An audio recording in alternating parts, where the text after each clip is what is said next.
Hello everybody, my name is Angela with Flash in the Pans, and I decided to join in on 52 weeks of cocktails with Ugly Duckling Bakery.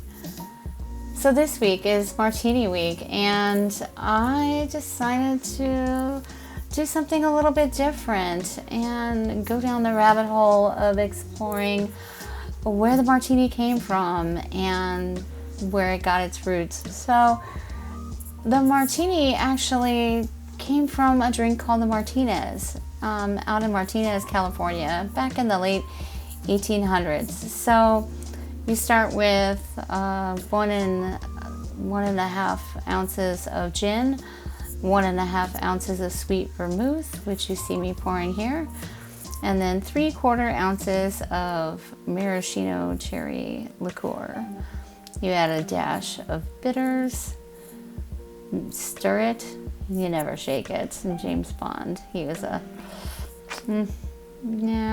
he was his own man, but gently stir it, get it nice and cold, and then you add a garnish and enjoy responsibly, of course. And then that is your Martinez. Turns out the Martini came later.